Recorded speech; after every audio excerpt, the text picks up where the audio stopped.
чөтгөр бузар сүнс хаасаагүй тэнвчилж хүний амнаас өнгөөцсөн энэ ертөнцид мөнхийн амьдрал хүрэх нэг л зүйлээс эхэлнэ. Устгалаас. Мөнхийн амьдрал чөтгөр мангасуудыг устгахаас эхэлнэ. Аавжаа зохиолын ертөнцид тавтай морил. Шинэ ангууд лавг, бэмб гариг бүр тогтмол орно. Одоо тухлан суугаад энэ харанхуй бяцлаглалын ертөнцөөр аяллаа эхлүүлцгээе. 11-р анги.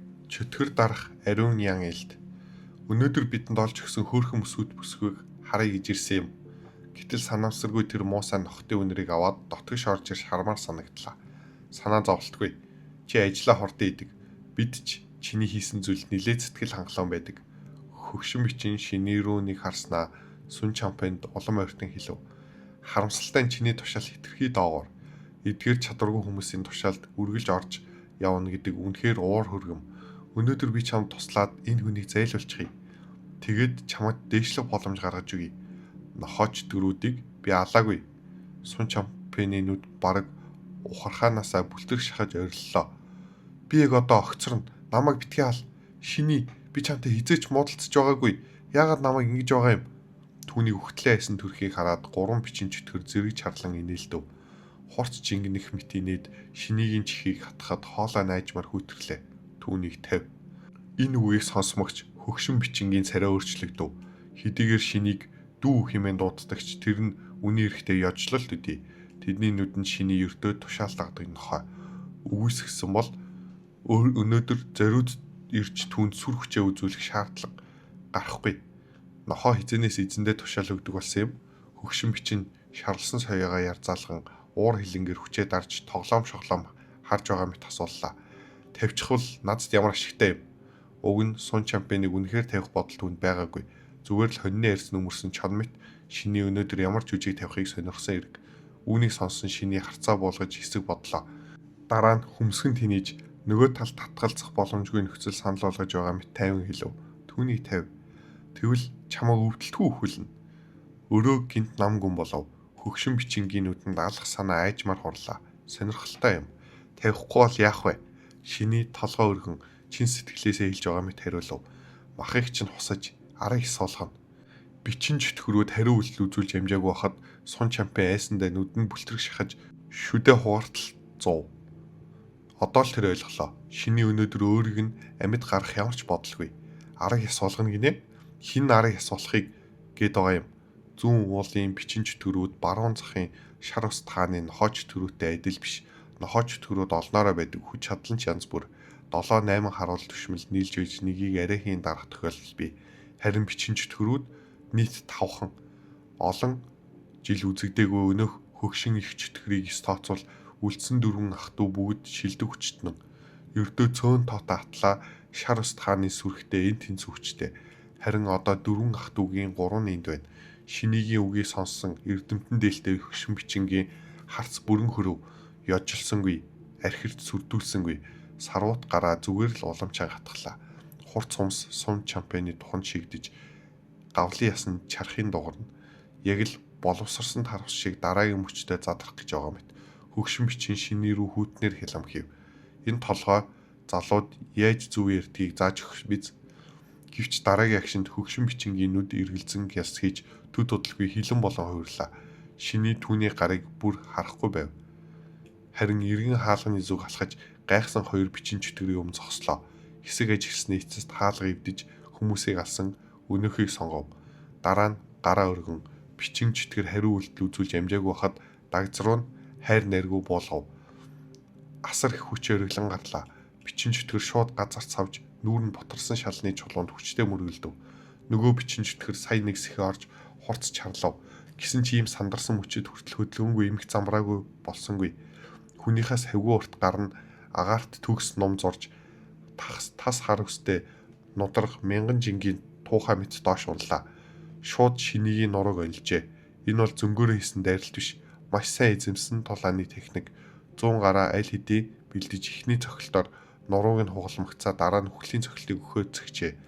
Шиний ихний бичин чөтгөрийн толгойг доош дарсан хэвээр нөгөө гараар хайхрамж гүхэн өргөж ирж буй нудрагыг хаав. Нуруу хуг зохиход хангалттай хүчтэй тас хар нудраг шинийгийн гарт хүрмэгц хажууд шалбархан түлхэгдэж бүх хүчин тэр дороо сарнав. Дараагийн мөчид шинийгийн нарийнхан урт хуруунууд бичин чөтгөрийн хоолойг хатглаа. Үл элэг бацхад тас хүзүүнээс хугарав. Эхнээс нь дуустал шиний нэг ч удаа эргэлзэж харсангүй. 50 харсан гар доор найжмаар хэлбэрээ алдаж буй нөгөө бичин чөтгөрийн толгойг дээр хэвээр нөгөөх нь тэнцэх бүрд тэр гараа улам чангална. Ар! Эрдэмтэн дээлтэй чөтгөр бичин хэсэг хөшөв. Танил болсон энэ хүн яагаад өнөөдөр ингэтлээ төсөөлшгүй ажиллаж байгааг ойлгож чадсангүй. Гэвч нэг ах дүү нь газар дээрээ өгсөн түүнийг хилэнг бүрэн асаав. Зөнгөөрөө сүн чампаныг барьцаалан шинийг зогсоох гэсэн ч ам нэхээ өмнө шинийгийн ямар ч хөвөрлгүй царайг хараад гинт нэг зүйл ухаарлаа. Шинийгийн гарт байгаа нь өөрийнх нь ах дүү. Харин өөрийн гарт байгаа сүн чампан шинийтэй ямар ч хамаагүй. Хөгшин бичин хилэгнэн сүн чампаныг өшөөлөн хол шидээд ширээн даван хариав. Зогс! Хурц чарлаан болон битүүд хэлбэрэг чимээ бараг нэгэн зэрэг сонсогдов. Шиний гараа татж хурундаа наалтсан улаан цагаан зүйлийг сэсгэрэн хаяв. Дараа нь агаараас өөрлүүн дайран ирж буй хөгшин бичин рүү хараад 50 элднийхээ бариул дээр тавилаа. Суглах гэж байгаа хөдөлгөөнгийн тудаашрав. Хөгшин бичингийн цус хурсан нүдний тас хар манан оргилж эхлэв.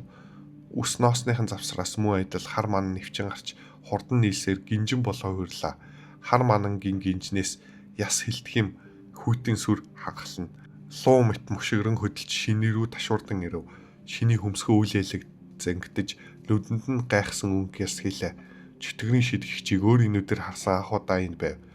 Тэр ёрын хүйтэн яс нэвтж индэм хүнийг тэр чигт нь хөлдөх гадна оюун санааг хүртэл идэж илээх мэт игэл биеийн өргөлт хүрсэн хойно анхны зэрэгэлт хүрээгүй ямар ч зүйл өөрт нь аюул учруулж чадахгүй гэж шиний боддог байсан.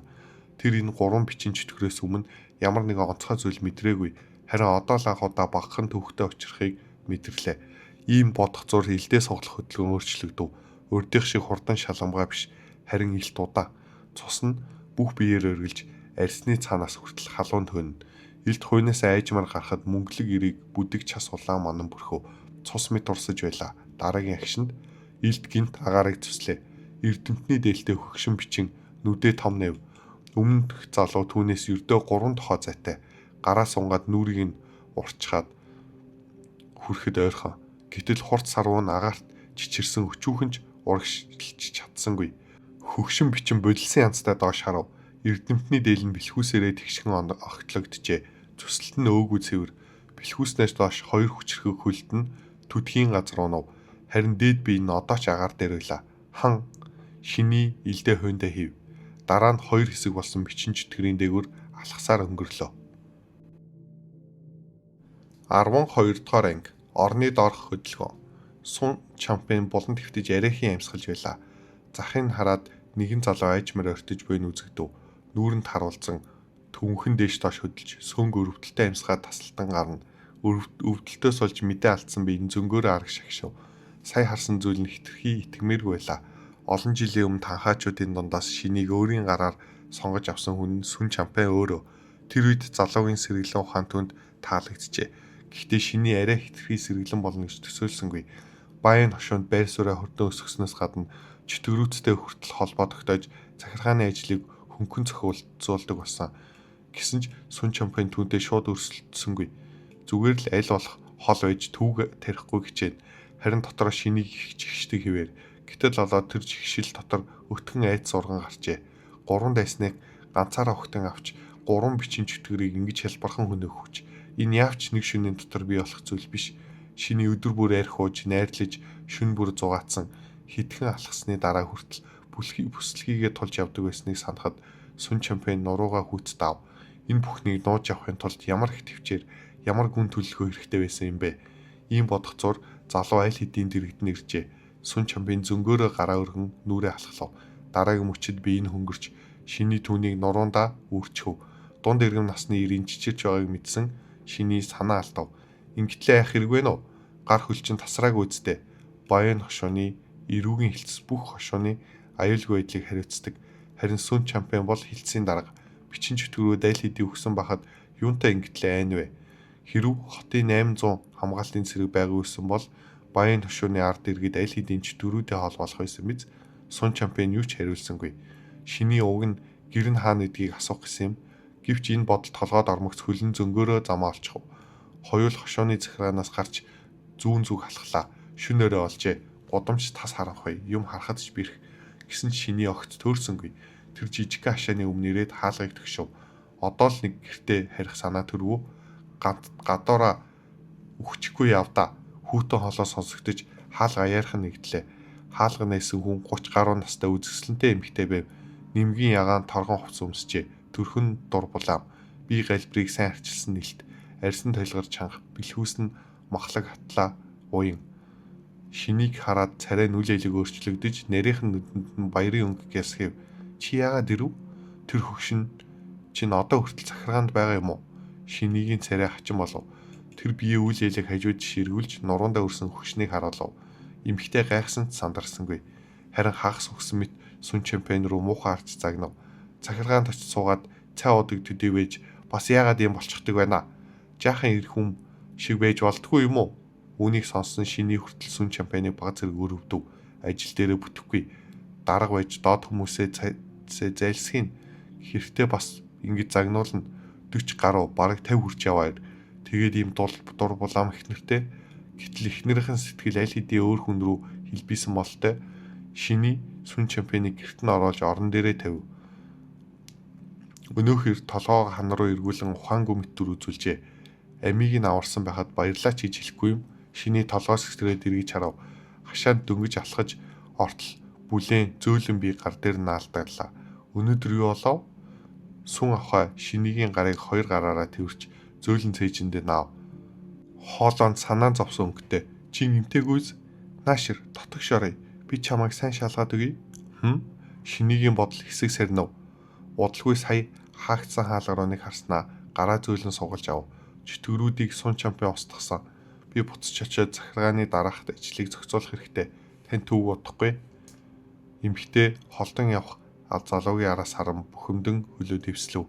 Тэр чин чөтгөр ална гинэ. Ийм чадвар хаанаас гарах юм? Сэтгэлгүй амтан. Сүн овгийн гэрээс гарсны дараа шиний хөнгүү годомж хэсэг зогсож хувцаа чангалав. Түрүүний бүлээн чиглэг зөөлөн мэдрэмж оюун санаанд нь үлджээ. Тэр эмхтэйг бодоод байгаа юм биш үү? Харин ямар нэгэн хоосрол эвгүй мэдрэмж төрөв.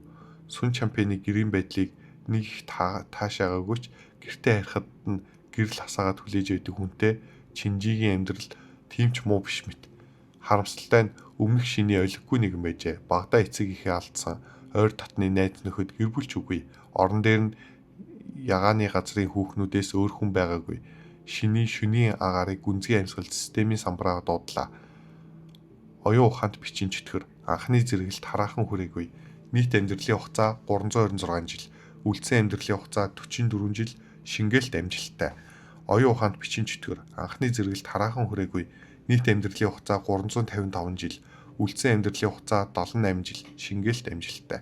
Оюун ухаанд бичин чөтгөр. Анхны зэрэгэлт хараахан хүрээгүй. Нийт амьдралын хугацаа 420 жил. Үлдсэн амьдралын хугацаа 83 жил. Шингээлт амжилттай. Чөтгөрөө шингээсэн амьдралын үлдсэн хугацаа 222 жил. Шиний энэ бүх амьдралын хугацааг салхи ангис сударч шингээхээр төлөвлөв. Чөтгөр дарах ариун ян илд үнэхээр хүчрхэг. Анхны зэрэглэлийн босгыг шүргэсэн техник. Эрдэмтний дээлтэй сүүлчийн бичин чөтгөрийг хөнөөх үед шиний бие доторх цус, шимт чанар, манан мэт хувирах үйл явцыг маш дод мэдэрсэн. Энэ элдний техник хүч их бага, ур чадвар нарийн бүдүүн гэдгээр хэмжигдэхэ болжээ. Огт өөр зэрэглэлийн зүйл. Гэхдээ эцсийн эцэст энэ игэл хүний хүчээр тойроо замаар өөрийн биеийн нөөцийг хүчээр шатааж байж тэр төвшний хүчийг түр гаргасан хэрэг. Жинхэнэ анхны зэрэглэлтэй харьцуулахад аргагүй. 200 жил хүрэх болов шиний өөрийгөө суу тавьяастан биш гэдгээ сайн мэднэ. Огт байхгүй замыг шинээр бүтээхийг хүсвэл асар их цаг хугацаагаар нөхөхөөс өөр аргагүй. Бэлэн бяцлаглалын арга эртэл 50 хүлээх боломж түнд байхгүй. Баян хошуунд 3 бичин чөтгөр алга болсон хэрэг өмнөх харн хож чөтгөр болон Хуан Люгийн хэрэгтэй огт адилгүй. Үлдсэн бичин чөтгөрүүд үртэл ах дүүсийнх нь ихэнх үхсэн тун удахгүй анзаарна. Жинхэнэ их чөтгөр түүнийг зүгээр орхихгүй. Баян хошуун бол астугдмал нутаг.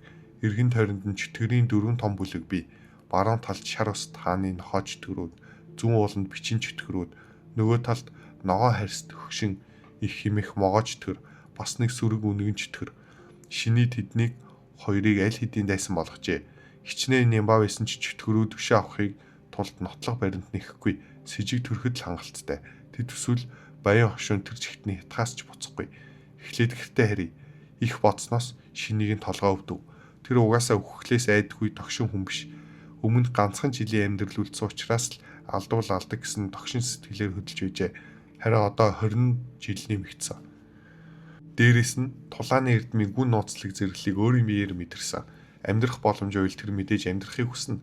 Бодолтой авцаар шиний эцэст нь өөрийн жижигхэн суудсанд хүрч ирэв. Жижиг төвшмөл учраас сахаргаанаас түн шинжийнхээс арай дээр бээр олгосон. Гэхдээ их ялгаа байхгүй. Өмнөх биеийн баггүй хөрөнгө салгаж байсан ч өөрийн гэсэн бай шонтолж авах сонирхолгүй байжээ. Эцээцэд баян хошуунд өөрөөс нь хүчтэй орлож болохгүй хэдхэн хүнийг тооцвол хаана хүссэн газараа унтж чадна. Өөрийн өрөөний аимшигтай замбраагүй. Шиний дургуйцсан хөмсгөө зангидаад ядарсан ч өрөөгөө цэвэрлж эхлэв. Харамсалтай шүүрч байсангүй. Тиймээс хөглөрсөн эд зүйлс хоосон архины ваарнуудыг түүж аваад арын ашаа руу хаяв. Тос даасан сүрлэн дэвсгэл рүү хараад хөмсг нь улам зангирлаа. Түүнийг ч мөн гаргаж хаяв. Бүхнийг дуусгаад шиний хатуу модон орон дээр хэвтэв. Зовхон айжмаар хөндөрч эхэллээ. Одоогийн биеийн хүчээр бол уг нь ядрах учиргүй. Гэхдээ богино хугацаанд дэндүү их зүйл туулж ихийг хүсэхгүй олон дүр зураг харснаас босноо оюун санаа намрахыг шаардж байв. Гүнээр хормын дотор нөмрлөө. Шиний нүдэ бүрэн анин ховхорхон байх байдлыг мэдрв. Хэрв тэр зүйл сэтгэл дундуур байсан бол тэрч унтах зөөлөн анхлын биетэй хүн алга. Түд шиний гайхан нүдэ нэгээд орон доогоор харав. 13 дугаар анги. Лин овгийн ганц охин. Хэрв өмнөх амьдралд ийм зүйл тохиолдсон бол шиний сүнс хий үзэгдэл гээд элдвийг төсөөлөх байсан мэт харин одоо тэр шууд өндийн суугаад орны доогоор харав. Түрүүнээс нэг зүйл хачин санагдаад байсан юм. Ямар хүн орны доод хэсэгт модон банзаар битүү хадаж орхидог байна. Нууц товчин механизм хайхыг ч хүссэнгүй. Шиний багахан хүч гарган банзыг шууд туглаад орны дэргэд тавьсан илд рүү гараа сонгов. Шур. Доорх хүн толгоогоо дөнгөж цухайлах мөчөд хүйтэн ирээл хийдийн хүзүүнд нь тулжээ. Шиний нүдэ онилгов. Элдний дор суугаа эмхтэй хараас эмх замбраагүй асгарч цэвэрхэн нарийн төрхөнд нүгэл элэг тогшин өнгө тодорно. Шороонд дарагдсан нүур нь уур хилэнгээр дүүрнэ. Амдаа даавч гисэн тул хараал урсгаж байгаа мэт бүдэг аваа гаргана. Ухтаа цасан цагаан байсан урт дээл нь одоо ноорхоо даваанаас арай дээр харагдана. Хоёр гарыг нь нурууных нь ард олсоор хүлжээ. Тухан дээр үл элэг улаалтыг харахад түрүүн орны банзыг толоогоороо нүдэж байсан бололтой. Шиний залуу эмэгтэй үзэсгэлэнтэй царайг ажиглах зур нүүрэнд их гайхал найжмар бухимдал болон хувирлаа. Эцэст нь гүнзгий амьсгаа авч сэтгэлээ даржээ. Хараал ид. Чи над дахиад хичнээн гавилд исэн юм бэ? Үхсэн хүнд уурлаад ямар нэмрээ ох илээ? Шиний санаа алдан эмэгтэй амд ч гэсэн давууг хайхрамжгүй авч хаяв. Муу шаар. Чи муу бузар муугийн талд орсон амтан. Чи сайн өхлөр өхгүй. Намайг сулал. Үгүй бол би тулааны урсгалдаа мэдэгдэнэ. Тэгээд чамайг 1000 эсэг болгон цавчуулна. Чи мөнгөлөг гэрэл гэлсхийв. Шиний илдээ буцаан хуйнд нь хийлээ. Эмэгтэй тасарсан олс руу мэлрэн харж ам нь хідэнтэй нэгдэж хаагдав. Үргэлжлүүлэн хараамаар байгаа ч юу ч хэлэхээ мэдэхгүй болсон мэт. Намайг үнэхээр суллаж байгаа юм уу? Энэ түүний төсөөлсөн зүйл биш байлаа. Тэр хатсан уруулаад олоогоо тэсэг бодсон асуув. Би өсөж байна. Идэх юм байна уу? Шиний түн рүүнийг хараад толгоос хэсрэв. Гар. Хажуудаа эмэгтэй хүнтэй байхад шиний дургуйцхгүй. Гэхдээ хүсэл тачаалдаа толгоогоо мэдүүлээд аюулыг үл тоох хэмжээний тэнэг биш. Энэ эмэгтэй хэн болох нь дэндүү онцгой. Түүний тухай бодоод эхлвэл шиний бүтэн нойр шүн нойргүй оноход хүрнэ. Баян хошуу баян нутаг биш. Гэсэн ч хөрөнгөтэй хідэн худалдаачин бий. Тэдний нэг нь Лин овгийн гэр бүл торго намайлж баяжжээ. Зөвхөн үүгээр бол тийм ч онцгой биш. Лин овгийн ганц охиныг гэрийнхэн эрхлүүлдэг байсан ч нутгийн захиргааны нүдэнд энэ сүртэй зүйл биш. Түүнийг онцгой болгосон зүйл нь ганц гих үг байв. Лин эзэн яагаад ч юм олон ихнэр татвар эмхтэй атлаа үр хүүхэд тунцөн. Төрсөн хүүхдүүдийнх нь ихийнх нь багадаа нас орж эцэст нь энэ ганц охин үлджээ. Аргагүйцэн Лин эзэн овгийн удмыг залгуулахаар хүү хүчилж авсан. Харин ганц охин асар их хөрөнгө зарцуулан хол газар тулааны эрдэмт сурахаар явуулжээ. Санаанд оромгүй нохин үнэхээр ямар нэг юм сурч чадсан байв. Буцаж ирээд хийсэн анхны зүйл нь илдээ барин чөтгөр устгахаар явах. Шиний энэ үеэс хэрэгт холбогджээ. Охин ганцаараа хотоос гарч нэг сүрэг үнгэн чөтгөртөө сүргэлдсэн байна. Амьд үлдсэн нь бараг гайхамшиг. Учир нь үнэн чөтгөрүүдийн нэг нь хүний ертөнцийг сонирхон жинхэнэ хүнийг хуурамч дүрээр сольж тоглохыг хүсжээ. Тэр лин овгийн охиныг шинийг гэр тавьчирсан. Түүний яриа хөдөлгөөн бүрийгээр байна. Бүр нүүр царайгаа хүртлэе гэж хэлхэн болгон хөргөжээ. Дараа нь шинигийн тусламжтайгаар хүн чаргацсан дүрээр лин овгийн гэрт буцаж ойл санамжаа алдсан гэх шалтгаанаар өмнөх бүх зүрийг тайлбарлсан байна. Шиний энэ хэргийг цэвэрхэн зохицуулжээ. Үнгэн чөтгөрч ихэд сэтгэл хангалуун. Шагнал болгон жинхэнэ лин овгийн охиныг түүнд өгсөн. Баян хошуунд нүрээ дахин харуулахгүй бол шиний түнд юу хүснээ хийж болох байжээ. Үүнийг баталгаажуулахын тулд үнгэн чөтгөр бүр биеийнхэн цэгүүдийг битүүмжилсэн байна. Хэд хоногийн өмнө ядаж цутаа иддэг байсан. Харин одоо ус чөхөө болчихлоо. Сүүлийн 2 хоногийг би яаж давсныг мэдгүй. Лин байваа сүлдсэн чигээрээ орны захад арайхийн суулаа. Шиний түүн рүү хянлам хийв. Би чамайг суулчихлаа. Яагаад явахгүй байгаа юм? Хүний дүрийг хүснээр өөрчилж чаддаг үнэн чөтгөр одоогийн шинийг дийлэх зүйл биш. Хэрв лин овгийн эдлэнд нэвтэрсэн ч одоохондоо хинт ч хор хүргээгүй. Шиний асуудлыг улам томруулах хүсэлгүй. Зүгээр л уураа гарах гэж чамайг хэд хараалаа. Намайг тэнэг гэж одоо юу? Лин байваа гидсээ илэн сулхан хэлв. Тэр араатан миний биед хориг үлдээсэн. Энэ өрөөнөөс ганц алхам гарвал хагас цагийн дотор хурч ирээд толоог минь авна. Үүнийг сонссон шиний ёчтой инээмсэглэв. Тэгэхээр чиний нүдэнд би аюулгүй хүн юм уу? Надад гар хөрвөл би чамтай үхтээ тултана. Лин байваа шүдээ 100 түн рүү ширтэв. Харин гар хөрөхгүй бол над хоол хэрэгтэй. Нүдэнд тодхон шийдэмгий байдлыг харахад энэ эмэгтэй үнэхээр идэх дуртай болтой. Шиний түүнтэй нааш марах хүсэлгүй болов. Сонс, би одоо унтаж амрах хэрэгтэй. Чи чимээ гарахгүй бол хүснээ хий. Ингэж хэлээ шиний буцаад хөвтөж төрийн илдээ сугандаа авчууллаа. Хэсэг хугацааны дараа шиний эргэн түүн рүү харав. Хүлээн зөвшөөрөхөөс аргагүй. Лин байваа үнэхээр үзэсгэлэнтэй. Ийм замбраагүй шороон дарагдсан төрхтэй байсан ч энэ ертөнцид ирснээс хойш шинийг харсан хамгийн үзэсгэлэнтэй хүн байлаа. Гэхдээ тэр үсээ задгаа тавьсан сүнс мэд орон дээр суучгаад хачин харцаар өөрийг нь тасралтгүй шитэрч байгаа нь арай л дэнтэн. Чи ухаан муутай юм уу? Би чимээ гаргаагүй. Лин байваа түүнийг ширтсэн ивэр. Би чамд буцаагаад орны дор чихчлаар нухацтай бодож эхэллээ. Шиний айжмаар өндийн сув. Тэгэлтэй. Дахиад хүлэх хэрэгтэй юу? Лин байваа 2 гараа урдаа сонгов. Түүний энэ хандлагыг хараад шиний яг хинийга зовоогоод байгааг ойлгохоо болов. Чи одоо надаас салхаа болчихсон юм уу? Би үххийг хүсэхгүй. Амьд байхын тулд хоол идэх хэрэгтэй. Лин байваа 50 хариулав. Үххийг хүсээгүй юм бол тэр үнгэн чөтгөрүүдийг яах гэж өдөөсөн юм? Шиний бүр гайхав. Уг нь энэ эмэгтэй бодлогогүй эрх танхи залуу хатагтай гэж төсөөлж байла.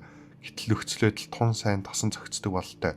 Түүнийг сонссон Лин байваа харин өөрөө гайхсан янзтай түн рүү харав. Тэд баян хошууны ард иргэдийг агнаж идэж байсан. Би яаж тэднийг өдөөсөн болж байна? Тэгснээ Лин байваа гинт ойртож хурууныхаа үзүүрээр шинийгийн дээлэн дээр чөтгөрийн цусны толбыг зөөлөн шүргэлээ. Залуу амтан мэт тэр өмхийн үнэрийг үнэрлээ толгоо өргөв. Тэгээд чи өөрөө ч бас тэднийг өдөөгöd байгаа юм шүү. Би чам шиг тэнэг биш. Шиний түүний нүрийг алгаараа түлхэн холдуулав. Чамд үнэхээр тулааны урсгал байдаг юм уу? Чөтгөрийн цусны үнэрийг ялгаж чадсан ямар ч байсан баггүй чадвартайг нь батлана. Үүл хаглах, тоорын цэцгэн сүх, чөтгөр завчих хосгүй илт, давлгаа хаглах 18 алга. Надад 2 мантуу тэгвэл хідэн техник зааж өгье. Лин байваа хоолны нэр тойчж байгаа мэт баахан сүртэй нэр урсахыг хараад шинийгийн гурал таталцав. Унт. Чинжи шиг санамсаргүй таарад бясалгалын судраа олно гэд үнэхээр ховор азойжээ. Эцээцэд өөрийн системийн самбар илүү найдвартай. Шиний буцаад хөвтгийг хараад Лин байваа санаа алдан гараа болгов.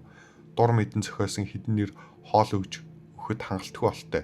Шинийгийн нурууг ширтэн бодол тавтав. Би хэд удаан гадуур явчихсан юм болов уу? Ийм жирийн нэг харуул төвшмөл яаж анхны зэрэглэлийн босгыг шүргэж чадсан юм бэ? Дараагийн удаа арай үнэмшилтэй түүх зохиох хэрэгтэй болтой. Хэрвээ танд таалагдсан бол лайкаа дарж Wildcard Audio сувгийг subscribe хийгээрэй. 14-р анги. Салхи аянгийн чөтгөр дарах жинхэнэ тайлал. Бүтэн шин нойр хөрсөнгүй. Шиний хөрвөн хөвцээр арайхийн үүр цайлгав. Лин байвааг үнгэн чөтгөр битүүмжилж бүх хүчийг нь хорсныг тэр мэднэ. Одоогийн Лин байвааг өмнөх шиний шиг арх дарс 6 цэнгэлд ороодсон хүн хүртэл төвгүй алж чадхаар байлаа. Гэсэн ч ард нь амьд хүн байхад шиний нэг л тасч өгөхгүй байв. Тэр тусмаа элдээ суганд авчуулж хизээч сууглахад бэлэн хөвцөн атлаа. Лин байваа урд нь амнаасаа урсгасан элдв тулааны эрдмийн нэрэнд шиний огт итгээгүй.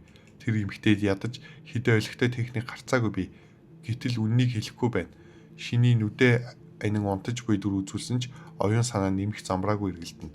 Сүрдүүлээд хүчээр илүүлэх үү? Эсвэл хоол өгөхгүй байж байгаа судрыг нь гаргуулж авах уу?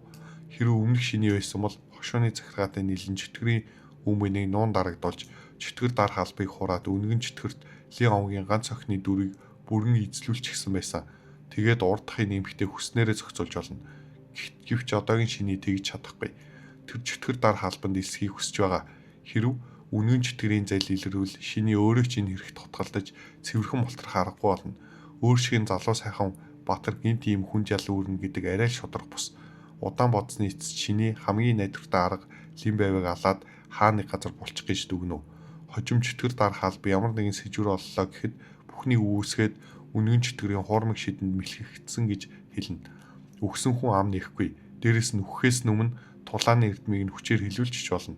Хурууны элдний хойг шүргэж аяархан хатглаа. Шиний айжмар өндийн сув. Бүтэн шөнө ойргон хосны нүд нь улааж царай нь бараажээ. Хөдөлгөөн сонссон Лин байваа орны хөл налан унтаж байсан нойрмоглон нүдээ нэгээд амныхаа болонг арчив. Үүр цайчихсан уу? Шиний түн рүү нэг хялам хийгээд юу ч хэлгүй өрөөнөөс гарлаа. Хайхрамжгүй мэт тэр харцнаас цаанаас нуугдмал алхасаанаа мэдэрсэн Лин байваа тэр даруй сэргэв. Хөөе, би хөрхөрдөггүй шүү. Өглөөгөр юундаа юм ууртаа байдаг юм? Нэг аяга цай уухын гэртээ хугацааны дараа шиний хаалганы дэргэд зогсон гамбирд зэжилж байснаа тос болсон цаасан бодол дотог шайхрамжгүй шидэв. Лин байваа бодлыг задлахад дотроос нь хідэн халуун мантуу гарч ирлээ. Тэр өөрөө ирэхгүй шүлсээ зэлгэж нүд нь гэрэлтээд цэвэрхэн цагаан шүдэрээ нэгийг нь хазав. Яагаад махгүй юм? Шиний цэвэрхэн гадуур хувцас гаргаж ирээ түн рүү хялам хийв. Махтай мантуу гэдэг мөнгөгүй байна. Байгаагаар нь нийцэл. Хоёр амьдралтай хүн алж үзээгүй ч шиний хүн алхаас айсангүй. Чөтгөр хүртэл алсан хүн. Хүчгүй нэг эмхтэйг юу байх вүлээ? Зүгээр л ийм утгагүй шалтгаанаар заавал хүн алах хэрэг гарна гэдэг өөрийг нь тэнэг мэт санагдуулж байв. Тэгээд ч ганцхан шийдэл байгаа биш. Чөтгөр дарах алба ирэхээс өмнө Лин овгийн гэрт байгаа үнэн чөтгөрийг алж чадвал бүх асуудал шийдэгдэнэ. Харин урдахын эмхтэйг нүднээс далдаа уйл сэтгэл амар. Хувцас сольж дуусаад шиний эргэн өрөөнөөс гарлаа. Алхаан холцсны дараа Лин байваа жижилж байснаа зогсоож хаалга руу бодлогошрон харав. Царай нэлт тайвширчээ.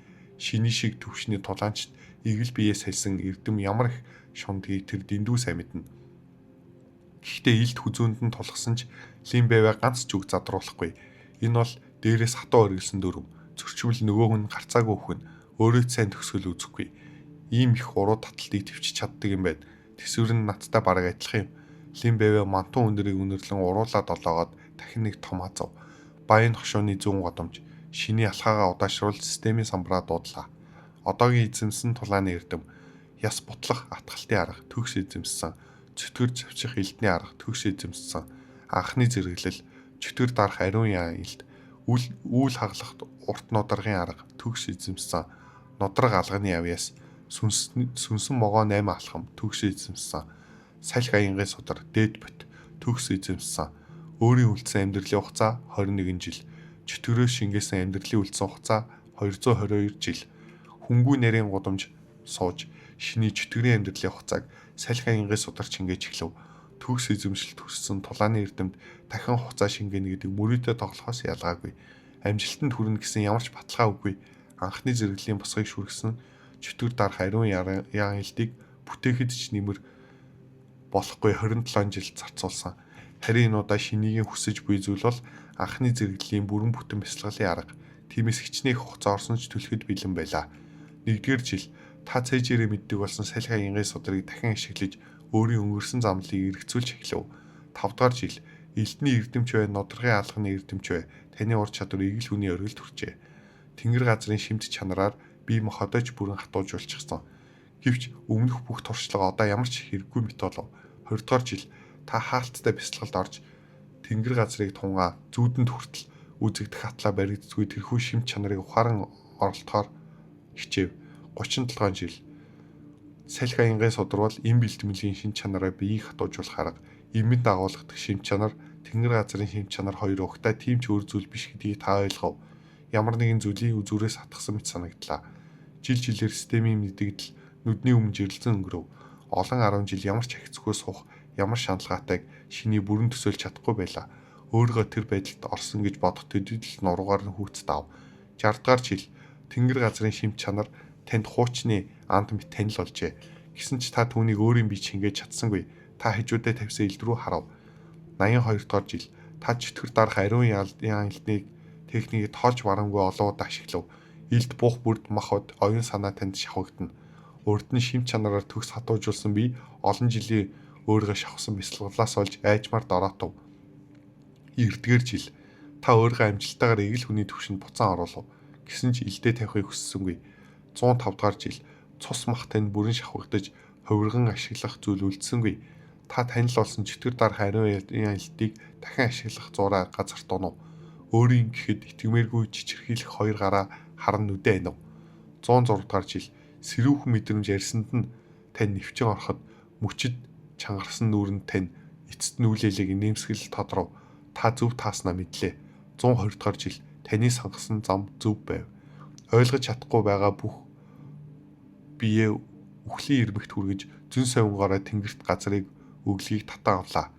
Олон жилийн турш энэ үйл явцыг дахин давтаж шимт чанар бид хэрхэн нэвтэрдгийг улам сайн эзэмшив. 146 дугаар жил та бүх үйл явцыг эцэст нь бүрэн төлөвлөжүүлж судар болгон тэмдэглэв. Түүнийг салхи аянгийн чөтгөр дарах жинхэнэ танил хэмээн нэрлэжээ.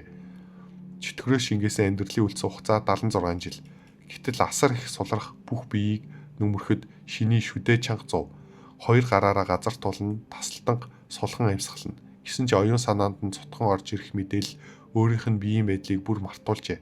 Харин ч нүдэнд нь асар их догтлын гэрэл дүрлцэв. Ердөө 3 бичийн чөтгөрийн амьдралын хугацаагаар эгэл биеэ сальсан бясалгалын эрдэм олж авлаа. Тэгээд бүр хугацаагаач дуусгасангүй. Ямар ашигтай 8 вэ? 100 гаруй жилийн хүч хөдөлмөрөөр олсон салхи аянгийн чөтгөр дарах жинхэнэ танил үнэндээ тийм ч төвхтэй арга биш байлаа. Хүний бид нийт 362 биеийн цэг бий. Гэхдээ тэдгээрээс тэнгэр газрын шимийг чанарыг татан авч хоригдлуулахад тохиромжтой ердөө 12 гол цэг. Шиний тулааны эрдмийн боловсруулах явцдаа хамгийн бүдүүн бараг аргаар энэ 12 гол цэгийг олж тогтоогоод тэдгээрээр шимт чанарыг татан авч цэвэршүүлэн хоригдлуулах аргыг эзэмшжээ. 15 дугаар анги анхны зэрэглэлийн 12 гол цэг. Уудам тэнгэр газартай харьцуулахад эгэл хүний бие өчүүхэн жижиг. Тэнгэр газрын хүчний өчүүхэн хэсгийг л өөртөө шингээж чадсан ч эгэл ертөнцийн хязгаарыг давхад хангалттай. Салхи аянгийн судрын дээд ботин сулхан эмийн шин чанараар биеийг хатуужуулж эгэл махбодыг тэнгэр газрын шимч чанарт айжмаар тасган эцэст нь түүнийг даах чадвартай болох аргыг тайлбарладаг. Шиний энэ үе шатыг аль хэдийн давсан. Одоо үлдсэн зүйл нь 12 гол цэгийг цаг хугацаа төвчээрээр нэг нэгээр нь дүүрэх. Хоорын бэлтгэлийн тусламжгүй бол энэ үйл явц асар удаан байж мэднэ. Гэхдээ шинийд хамгийн илбэг байгаа зүйл нь цаг хугацаа. Чөтгөрөөс шингээсэн амьдралын үлдсэн хугацаа 76 жил. Анхны зэрэглэл салхи аянгийн чөтгөр дарах жинхэнэ танил хараахан эзэмшээгүй 5 жил өнгөрөв. Та тэнгэр газрын шимт чанараар биеийн гэмтлээ нөхөж олон жилийн турш өрнөлтсөн далж шархнуудыг арилгав. 15 дахь жил сэтгэл санаагаа тайван хадгалсны ачаар бясалгал тань саадгүй ахиж эхний гол цэгийг амжилттай дүрглээ. 35 дахь жил 3 гол цэг бүрэн бүрөөрч та салхи аянгийн чөтгөр дарах жинхэнэ танилыг баг багаар ухаарч эхлэв. 38 дахь жил бясалгалын ахиц удаашрав. Нэгтлэн шинжилсэн эцэст гол цэгүүдэд хадгалагдсан шимч чанар таны өөрийн биеийн өнгөнд будагдж цэвэр тэнгэр газрын шимт чанартай зөрчилдөж байгааг олж мэдэв. Үүнийг шийдгөөр арга байсангүй. Сэтгэлээ тайван байлгаж яаралгүй урагшлагаас өөр сонголтгүй. 65 дахь жил та 5 гол цэгийг бүрэн дүрглээ. Салхи аянгийн чөтгөр дарах жинхэнэ танилыг эзэмшихэд ердөө ганц алхам үлдэв. Чөтгөрөө шингээсэн амьдралын үлдсэн хугацаа 1 жил. Өөрийн үлдсэн амьдралын хугацаа 46 жил. Шинийгийн өөрийн амьдралын хугацаа чөтгөрийн амьдралын хугацаанаас анх удаа их болжээ. Шулуун шат дээр суусан шинийгийн нүдэн анин эргэн тойрныхоо цоошин ертөнцийг мэдэрлээ. Нэмэгдсэн 25 жилийн амьдралын хугацаанаас ч илүүтэйгээр бие доторх өөрчлөлт түүнийг баярлуулж байлаа. 5 гол цэгт хоригдлогдсон ариун шимт чанар мөч бүр яс бүрээр нь амцад дарс мэт урсаж масуурмаар таатай мэдрэмж төрүүлнэ. Шиний гараа өргөн хурууга үлээлэг нуглав. Хурууны үзүр дээр хийсвэр цагаан манан хөөрч дотор нь бүдгхэн час удаан хөнгө ойлджээ. Энэ бол салхи аянгийн чөтгөр дарах жинхэнэ танилаас үүдсэн өөрчлөлт. Уг эрдмийг боловсруулахдаа шиний бие төлтөл шавхсан. Чөтгөр дарах ариун ангил дээр цус шимт чанараа тасралтгүй хувиргаж байсан. Тиймээс цэвэр тэнгэр газрын шимт чанар хүртэл үйл ялэг цусан өнгө шингэжээ. Шиний одоо ихтэй хайхрамжгүй дайллаас нь л чөтгөрийн өнөөдрийн чөтгөр дарах ариун ян элтнээс тавгүй хүчтэй цохилт гаргаж чадна. Өөрийн цус хүчээ дахин шавах шаардлагагүй. Гол цэгүүд төрөмтлөгдсөн шин чанарыг л ашиглана. Жинхэнэ анхны зэрэгэлд хүрсэн хойноо эгэл хүний хүчийг төр зур хязгаараас давуулдаг бүдүүн бараг техник найдах хэрэггүй болжээ. Шиний босоод нарийн годамжнаас гарлаа. Би энэ хөнгөн ганц алхвал тэнгэр өөд нисчих мэт санагдана. Жаахан хөөрчөж тэр сэтгэлээ хүчээр тайвшруулав. Гинэт ийм асар их хүчтэй болчхоор толгой ирэх нь аргагүй. Одоо тэр 3 том чөтгөрийн бүлгэмтэй холбоотой хэрэгт утгалтсан. Аюул маш их 40 гаруй жилийн амьдралын хугацааг арайхан олж авсан болохоор дэмий үрж болохгүй. Мэдээж хэрв тэр чөтгөрүүд өөрсдөө урд нь хүрээд ирвэл шинээр олсон шимт чанар нь хэр хорцоолохыг турш үзэхээс өөр татгалзах аргагүй. Чөтгөрийн амьдралын хугацаа ганцхан жил үлдсэн л сэтгэлийг нь хийхэн түгшээж байв. Хошууны захиргаанд нар хэдийн өндөрт гарчээ. 6 хараал түшмэлд хашаан төгссөн мэт зогсож жижүүрийн өрөөнд бутарсан хаалга руу ширтэн. Сун чампион өглөөнөөс хойш дотор нь сууж байла. Тухай боолгоод царай нь бараасан тэр бүтэн өдөр бараг хөдөлгөөнгүй. Шинжи газар руу хяламхин. Цагаан давгаар бүтээсэн 2 цогц хашаан твтэж өмхийн үнэр хагална. Өнгөрсөн шинийг дуудуулахаар ирсэн 2 хүн одоо аль хэдийн хүчээ. Ердийн үед шинийгийн доод хүмүүс сун чампионоос айдгүй. Амаараа л хүндэлсэн дүр үзүүлнэ. Гэтэл өнөөдөр хүн өгсөн. Нөгөө талд өөр жижүүрийн өрөөнүүдээс ирсэн хэсэг харуул гараа цээжиндээ зөрүүлэн бардам зогсно. Тэд сун чампионы хамт ирсэн бөгөөд хинч амархан оролдож болохгүй хүн биш нэлт. Уг нь хэрэг гарсан газар хамгийн түрүүнд гадны багийнхан ирдэггүй. Гэтэл өнөөдөр өөр шинжийг хамгийн их түгшээж буй зүйл нь шиний одоо хүртэл ирээгүй байлаа. Яг тэр үед өндөр цэх бараа хашаанд айжмаар орж ирэв. Бүх хүний харц зэрэг түүн дээр буулаа. Өөр багийн харуулууд түүнийг тагнамгцаа царай нь өөрчлөгдөж гараа бэлхүүсэнд хилднийхаа бариул руу шилжүүлв. Сүн дарга өглөөр жижүүрийн өрөө бүрээс шилдэгүүдийг цуглуулсан. Энэ дээд тушаалтнуудын хандлага өөрчлөгдөж шинийгийн даварсан өдрийг дуусгаж байгааг нь илтгэн. Тэдний хөдөлгөөнийг хараад шинийгийн доод хүмүүс цонхив. Харин чинжийг хөмсгөө зангидан элднийхээ бариулыг чимээг батглаа. Агаар улам хурцлах мөчөд сун чампион гинт сандлаасаа өндөв. Шархсан биеэ чирэн доголсоор жижүүрийн өрөөний үүдэнд гарч ирэхэд хан түшин хүчээр инээмсэглэв. Ирвүү. Шиний үйл ялэг толгойд өгөв. Тийм. Хөөрхийн өвгөн яагаад гэртээ амрахгүй энд сууж байгааг ойлгоогүй ч ямар ч байсан дараах ажлыг зохицуулсан шинийгийн ажлыг ихээхэн хөнгөвчлжээ. Үдээс хойш ирнэ гэж бодсон юм. Сун чампион гараа сунган мэдлэв. Гэрт тулган шуугаад сайн унтсангүй. Тэгээд эрт босчихлоо. Шиний жижүүрийн өрөөнд орж урдын судалтаа суулаа. Толгой өргөн асуув. Ямар хэрэг вэ? Үүнийг сонссон гаднах хүмүүс зөнгөөрөө тэнгэр рүү хараад дараа нь өрөөрөө буцан харцгаав. Шиний гол судал дээр тайван сууж байна. Харин сун чампион хажууд нь бэлхүүсээ түшин зогсно. Элдний бариул хатгсан хүмүүс гараа өөрөө ирэхгүй сулрав. Сун чампион шинийгээс айдаг нь нууц биш. Гэхдээ өнөөдөр ийм олон шилддэг харуулууд дагуулж хэрчгээд эцэст нь өөрөө ингэж шившгээ утгана гэдэг арай л хачаа. Хараал эд. Өөр багийн харуулууд нүүрэн халуу шатаж энэ гайтай газраас удаа явахыг хүсв. Гэтэл санаанд оромгүй гэр сун чампион тэднэрөө заалаа. Багаасаа 2 хүн сонгож авах уу? Бүгдийг нь нямбаа сонгож авчирсан. Энэ үгийг сонсоод харуулуудын царай өөрчлөгдөв. Баян хошуу жижиг газар мэдээ маш хурдан тархана. Шинийгийн дор ажиллавал идэж уух мөнгө олоход сайн нүнэн. Гэхдээ арга нь дэндүү бөхөр. Хагас өдөрч болохгүй тэдний нэр шинийгийнхтэй адил шавар тутгалтна. Нэр нүрээ огт тоодгүй хүн бол өөр хэрэг. Харин баг ч гэсэн нэр төрөө боддог хүн игэл ардын огтыг дарамтлахад хаалга нь манаж өгдөг гар хөл болохыг хүсэхгүй. Чадвартай юм уу? Шиний хөмсгөө өргөв. Үнийг хэлэхэд тэр үнэхээр хүмүүсээ солих бодолтой байлаа. Өмнөх шиний хэдий өгсөн. Өөрөө чөтгөр дарах албанд эсхийг хүсэж байгаа. Тэгэхээр хуучны бохир хүмүүсийг үргэлжлүүлэн ашиглах нь зохимжгүй. Гэхдээ хэнийг ч хамаагүй авахгүй. Ядаж лүлүү сүмийн тосгонд болсон шиг нөхцөлд амьд гарч мэдээ хүрэхэд ирэхэд чадвартай байх ёстой. Энэ үг гадны харуулуудын дургу илт хүргөв. Арх хүүхэн донтсон бие сулын хүн тэдний чадварыг голно гинэ. Өөрийнх нь олон жил хэрэглээгүй яс бяцлах хатгалтын аргаас болж тэд хавгүй дээр. Гэвч бүх хүний харцсан дор сун чампион гашуунаар инэвсгэлв. Хинтээ харьцуулахаас шалтгаална. Чамтай л харьцуулахгүй үсттэй. Өнгөн дээрээ энгийн үг. Гэхдээ яагаад ч юм дал тутахтаа сонсогдов. Бусад хүмүүс утгыг нь тунгааж байхад Чинжи нүдээ эргэлдүүлв. Илт зөвшөөрч байгаа нь тэр. Шинийгийн тэр аимшигтай авьяас дээрээс нь өөрөөс нь давсан 78 хүүхдээ судрыг бодвол хэдхэн жилийн дараа шүрмэс ясны 2 том давааг нэвтэлж мох одын төгс хатуужилтанд хүрэх юм билүү? Өнөөдрийн анги энд хүрээд өндөрлөлөө. Хэрэв та үргэлжлэлийг уншихыг хүсвэл Wildcard Audio.com-оор зочлон орж уншаарай.